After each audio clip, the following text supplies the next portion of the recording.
Hello everybody, welcome back to another SUPboarder video. This video is going to be all about the new boards from Bluefin. The new boards you're going to see in the 2023 range. You may see some of the boards they've carried on their website, but there is some new boards with some improvements that we're going to speak about. And also going to touch on your feedback from Bluefin over the last few years and how Bluefin look like a brand going forward, because they have changed quite a lot on their website and packaging and their environmental message on their boards as well. So it is all going in a better direction for Bluefin. Hold on. Have you guys subscribed to our YouTube channel yet? Whether you're into SUP, foiling or winging, there's bound to be some videos there to interest you. And there's videos going on that channel every week or so. If you haven't heard of Bluefin before, they have been around in the paddleboard industry for a few years now, and they've got a lot of you on the water. We've had a lot of feedback from you over the last few years. We last did a Bluefin overview video in 2020, so it's been a few years since we've got on and seen a Bluefin. The way I'm going to lay this video out is I'm going to give you a quick run through of the boards that have changed for this year. Going to speak about the construction, the weights compared to the previous year's boards, the deflection test compared to the previous year's boards. Then I'm going to go into the boards themselves in a bit more detail, what I like to paddle, what you get in the packages, and really finishing off with any negatives or cons and things to think about or be aware of before you buy into a Bluefin package. Summary of the product to help you understand if any of these Bluefin boards are right for you. So the boards that we're going to speak about in this video are going to be the new Cruise range, the new Cruise Carbon range. We're going to speak about the Rogue in the NXT package. That is like a touring fast cruising stroke board. And we're going to look at the 14-foot Nitro in an NXT package as well. That's definitely for paddling faster, racing, maybe a good entry-level race board there. Looking at the construction of the newer boards compared to the previous year's boards that we have already reviewed, you've still got almost double layer constructions on the top and bottom of the board, but that double layer, instead of being glued together, PVC is heat pressed directly onto the drop stitch layer. Some other brands call it different things, but if you're using heat as an element to almost melt the two layers of PVC together, to bond them together, you can take away the potential of somebody not actually putting enough glue on in a certain place, and really you can keep the weight down of the boards. So that's the top and the bottom of the boards. The side rails of the boards, if you're looking at the standard construction, let's just say in the Cruise construction, you have a double layer rail. They've also changed the way they've applied the graphics on these new boards. Now all the graphics are printed onto the PVC cloth directly. You should have a much more harder wearing graphic layer that's a lot harder to come off compared to previous year's boards. So that's the type of construction you're going to find on all of the Cruise boards and maybe the fitness board, the kids board, a lot of the more basic boards, let's say. Moving up from there in construction, you're going to be moving towards the boards that have the FRS system. Any board that has got the flex reduction system, like on this Rogue and on the new Nitro board, there is in effect 4 layers of material down the main section of your rail. So you're going to have a lot more of a harder wearing rail with those FRS rail systems. Another construction process that you'll see on some of the boards is where you have the air duo layer. That's where you have a central inner chamber. Some other brands call it double chamber, but it's really where you have an internal chamber, which is almost like a mini board, which you inflate first to generate a lower PSI, let's say a 12 PSI, and then you can inflate the outer shell of the board to your standard 15 PSI. Bluefin did actually have this in a lot of their boards in the previous years.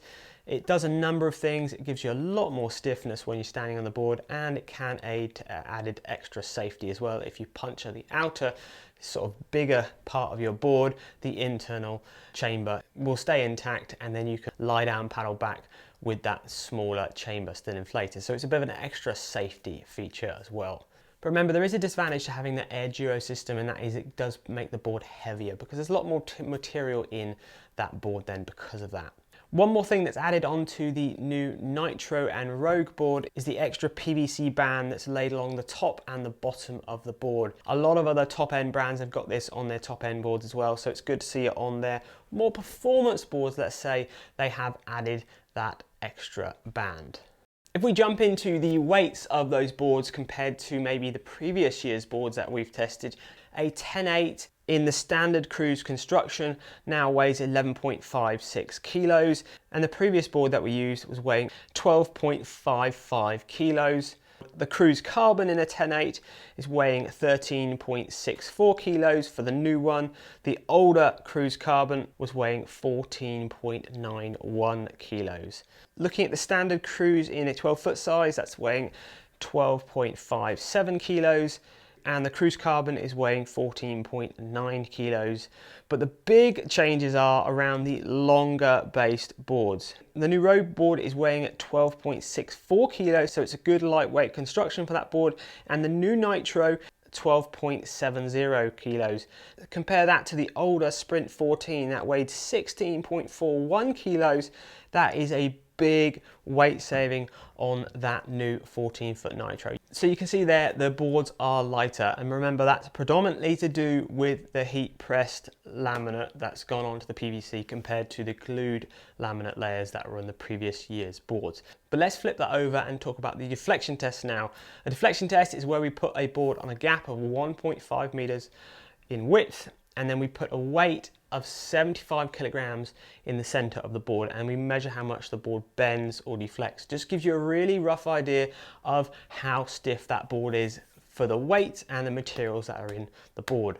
Now the previous board, when we pumped it up to 18 psi, it dropped 13 millimeters, and the new 10.8 pumped up to 18 psi still dropped 13 millimeters. So the deflection of those two boards is the same, but remember you've dropped the weight overall, and the weight was the biggest negative we had when we reviewed the boards back in 2020. So a lighter board, but it's still the same stiffness.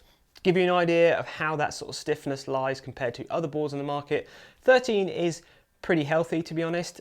The most flexible boards on the market now are sitting around 20 millimeters in deflection, and the stiffest boards on the market that are twice the price on this are sitting around sort of 7 millimeters. So pretty comfortable, pretty stiff, and for the price point, not too bad.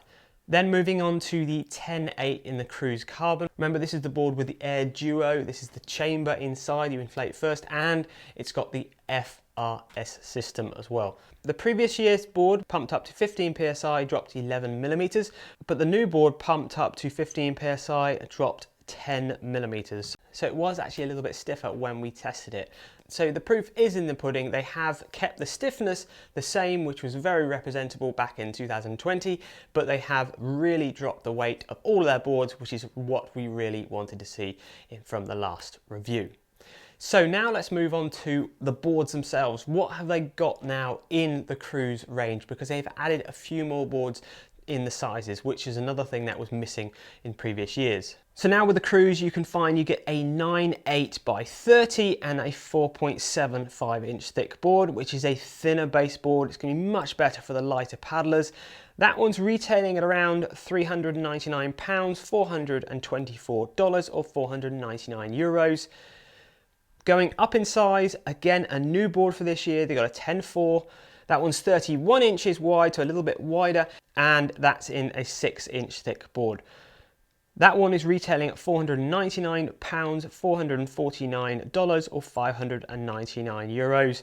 That one being a little bit longer than a 9.8 is going to be better for a slightly heavier paddler, and it's definitely going to paddle that much easier in a straight line because it is a longer board. Looking at definitely their most popular board in the whole range, the 10.8. This is the same outline shape as the previous year's boards, but again, construction has changed. The price point is still really competitive, finding it around £479, $599, 579 euros, and you've got a lot more colours now in that range. There's 5 colours in that main 10.8 range, and the board definitely looks much more attractive than the previous year's colourways, I think. 32 inches wide is sort of the average size that most people are going for as a good first timer board, and being 10.8 long, you're still going to be able to paddle a little bit of a distance with that one as well. If you want to paddle even further, you're definitely going to be looking at going for a longer base board. The 12-foot board The same shape as last year's board, still 32 inches wide and 6 inches thick, just like the 10.8 and the 10.4. It will take a little bit more of a rider weight compared to the 10.8, but again, it's just about paddling further, paddling faster. You're going to want to journey somewhere, go on a 12-foot over a shorter baseboard. It's going to be way, way easier. A couple different colorways in that one as well. And they've still kept the classic 15-foot tandem in there. We haven't actually used any of those Bluefin ones, but they are very popular with lots of families and couples. The package you get with the standard cruise is a glass nylon paddle, so you still get a fairly good paddle for the price point, a nice backpack that's easy to get the board in. You get a two-way pump, but it's a single cylinder pump. That's their Bluefin Swift pump. Has an inflate and deflate setting on that pump, and it's still nice and easy to use, removable foot pegs and everything. You get your standard coiled leash with that one, repair kit, all that sort of stuff, phone case.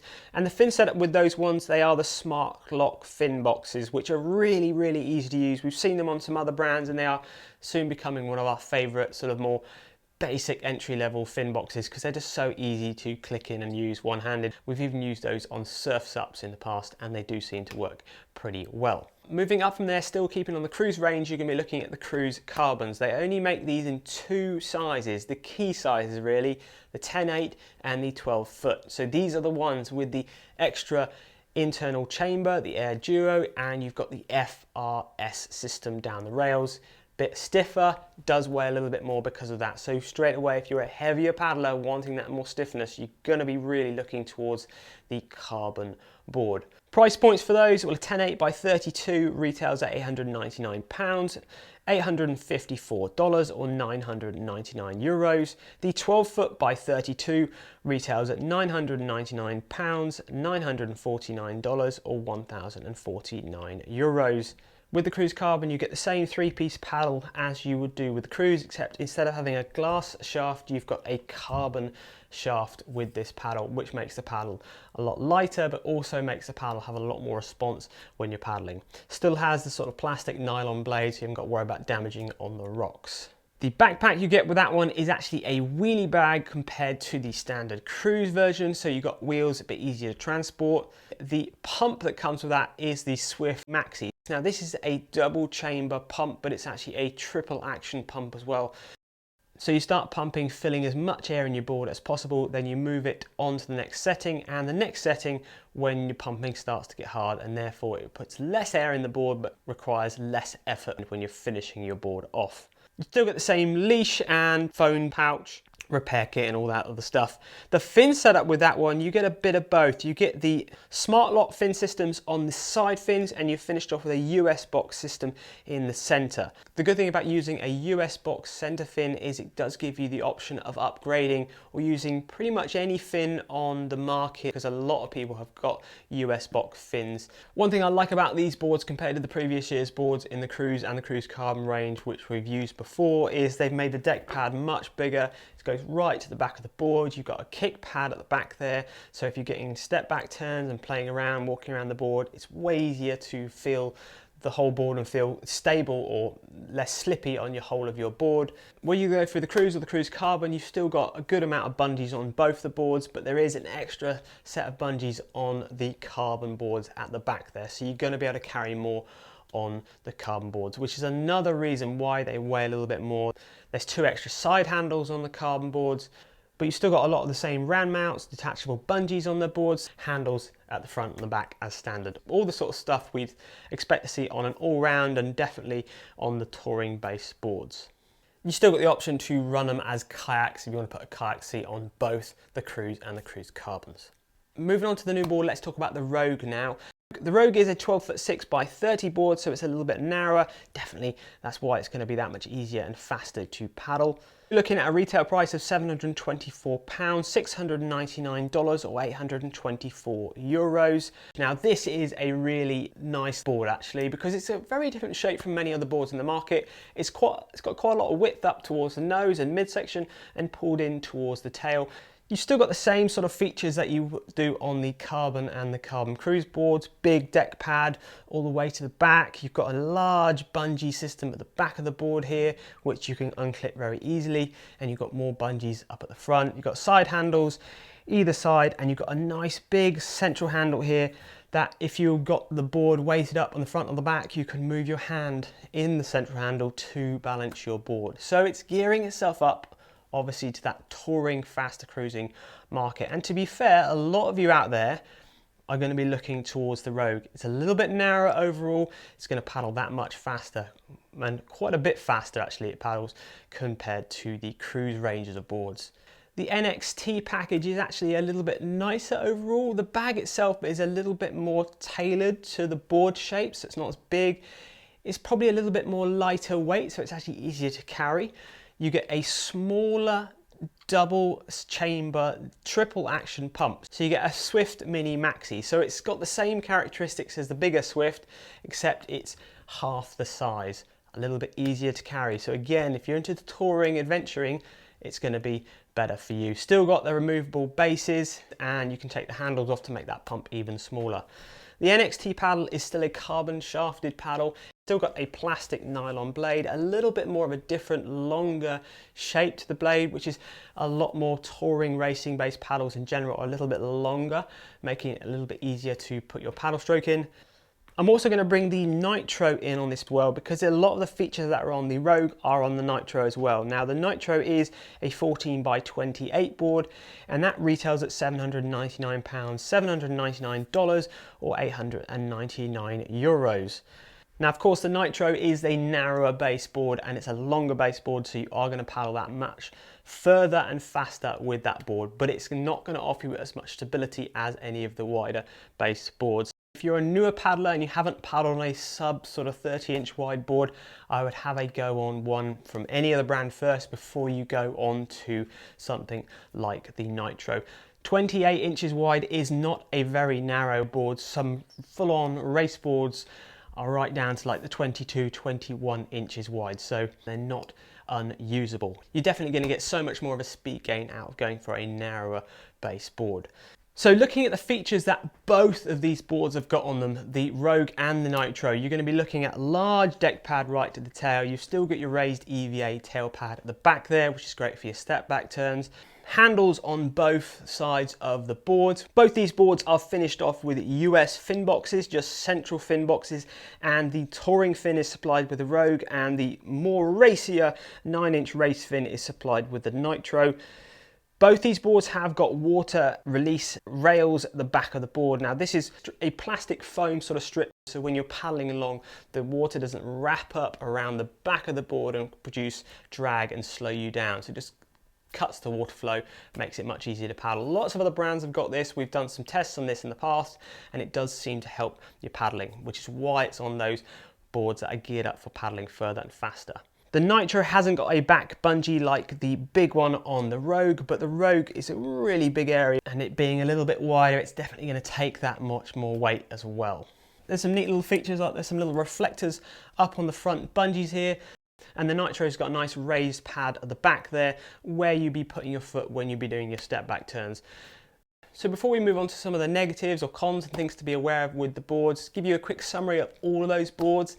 Definitely, if you're newer to paddling and you want to have more stability, you're going to be looking towards the wider base boards. Looking towards the 32-inch wide boards is really good. If you're a lighter paddler, sub 80 kg, 75 kilograms, definitely look towards the smaller boards, the 9.8, the 10.4, and if you're definitely sub 65, you're going to be looking towards the thinner base board, the 4.75-inch thick board. Not having as much thickness is going to make the board a little bit easier to move around in the water. It's not going to get affected by the wind so much. If you're heavier, you want a bit more stiffness in your board, look towards a 6-inch thick board, and again with a bit more width. Remember, if you're looking towards a board to do all types of paddling, the cruise range, even up to the 12 foot, is going to be a nice all-round board. You're still going to be able to maybe catch a few waves on it, paddle around the corner, go for a paddle along the river, do all types of paddling. If you want to paddle further and faster, you're going to have to get up there on the length and drop the width a little bit. The Rogue is going to be great for that. A lot of people up to 120 kg are going to get on that board nice and easily, and the Nitro is going to be the fastest board. It's much narrower and you've got the extra 14-foot length. Still going to be comfortable up to about 110 kg on that board. But remember, Bluefin still have got some other boards in their range, even wider boards in their range, that will offer you that much more stability, but they're definitely not going to be as quick as the Sprint boards that they have and the Nitro board. Moving on to some cons or things you need to be aware of when you're buying into a Bluefin board for this year. Yes, the boards are definitely lighter than the previous year's boards, but they still are on the heavier side of many of the boards on the market. You've got a lot of layers of material because of that, and a lot on the boards as well with bungees and extra handles, but it's just something to consider if you're maybe a lighter person, or if you're going to be carrying your board long distances. Definitely an observation is the stiffness between the Cruise Carbon to the Cruise. I would actually say that the Cruise itself is actually a relatively stiff board for its construction and weight. Yes, the Cruise Carbon is stiffer, and if you are heavier, you are going to find that board better for you. But that Cruise, for its weight, is actually pretty stiff as well. So a lot of you, I think, are going to be going towards more of the Cruise and all of those boards they have in the Cruise range, opposed to just the Cruise Carbon in the 10/8 and 12 foot. Some of the boards that we used unfortunately didn't have a balanced central handle. They were very slightly off, either towards the nose or to the back. It's a small issue, but it can be a bit of a pain sometimes. We had some great feedback from Bluefin owners over the last few years. Some of you were getting back saying how great and happy you were with the product, how it's great you got you on the water for a great price. Some of you got back saying how there was issues with the boards, but Bluefin sorted it out straight away and sent you a new one. Some of you were getting back with maybe if you bought it through Amazon, you got the board replaced straight away, but you actually found that some of the boards themselves didn't actually need to be completely replaced. A little bit of discount offered would have been more appropriate, you were saying. So that was a really interesting observation. Thanks for any of that feedback. Please keep that coming with all brands, of course. Now looking at some of the pros with the Bluefin boards, well, Bluefin really have stepped up their game. The packaging that you get with the boards as it's new is much, much better than the past. They're now planting trees, mangroves for every board sold. There's a lot more of a better environmental message behind Bluefin. The Rogue is a really standout board for us. I think a lot of you are going to be interested in paddling that. Definitely the Cruises, the 12 foot, the 10/8, the 10/4 and the new 9/8 are going to really suit a lot of people getting on the water. Nice to see that new 9/8 with less thickness, really going to help those lighter paddlers get more out of it, especially in windier conditions. If you're looking towards one of these boards in the Bluefin range, hope this video has helped you understand what's changed for this year and if any of these boards are right for you. Definitely sitting at a competitive price with a full package. A lot of people are going to get on the water this year or paddle a little bit further this year with some of these new Bluefin boards. Any questions and comments? If you've used any of these boards, please let us know in the comments below. It's always fantastic to hear your real world feedback about these products. Remember, if you're new to paddleboarding and you're unsure of how to be safe on the water, please check out our SUP safe videos. All of those videos are designed to get you on the water as quick as possible, but also be as safe as possible as well. Thanks again, and we'll see you on another SUPboarder video real soon.